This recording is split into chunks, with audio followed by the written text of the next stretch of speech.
Whip Phemi Majodina says that it's unfair for opposition parties to raise issues of integrity against its members who have been nominated to chair parliamentary committees. Majodina says that all persons who have been found suitable to be MPs are also eligible to be elected chairpersons. She was speaking after committee meetings that elected, amongst others, former ministers Faith Mutambi and Bongani Bongo as chairpersons of the COGTA and Home Affairs committees, respectively. The DA had objected to both nominations. Now, Communications Minister Stella Ndabeni-Abrahams is expected to brief the Oversight Committee on the progress of a government guarantee for the cash-strapped SABC on Wednesday. The newly elected chairperson of the Communications Committee, Hope Papo, says that the meeting is critical in order to understand the challenges that the public broadcaster is facing, as well as other entities.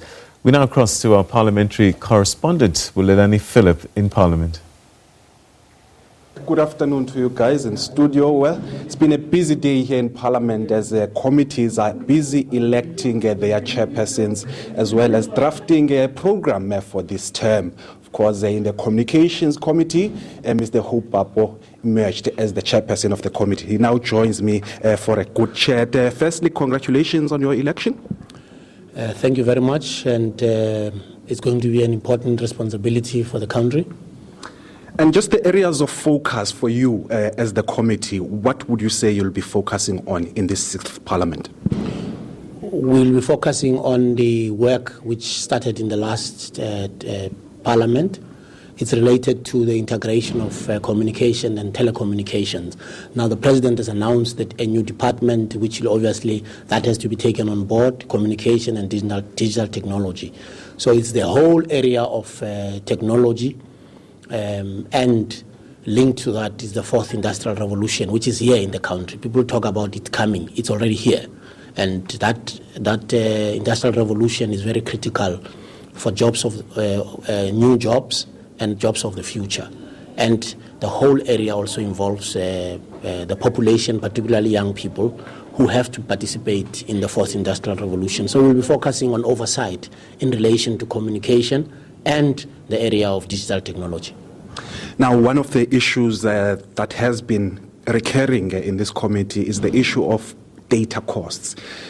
The plans for the committee in terms of trying to ensure that the processes that are unfolding in terms of trying to reduce the cost of data are actually, you play an effective oversight? Absolutely, and the President has made an announcement on that matter. We fully support the President. The committee in the last term also have been doing work to ensure that data in South Africa is reduced, and there's a popular slogan for data to fall. But my own view is that reduction first. Things can't fall before they are reduced. And I think South Africans are saying the cost is high, it needs to go down so that people can participate in the ICT world and in technology. We fully support, and I think the committee itself, when we deal with the legacy report, the committee, in my understanding, had agreed that that should be the direction the country should take. The issues of the public broadcaster and its finances, I'm sure it's one of the issues that we'll have to deal with going forward.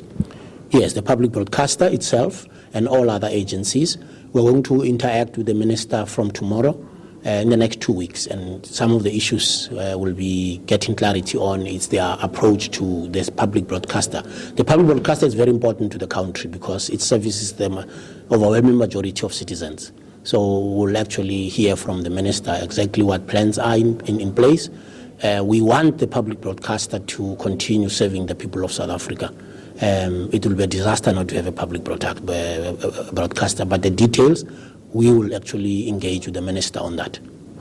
So at this stage, it'd still be premature to say when you'd expect this matter to be finalized? Well, tomorrow the minister will be presenting the plans, and hopefully members will engage and ask questions, and then we'll get some sense of clarity from the minister on the whole approach in relation to the public broadcaster and other agencies.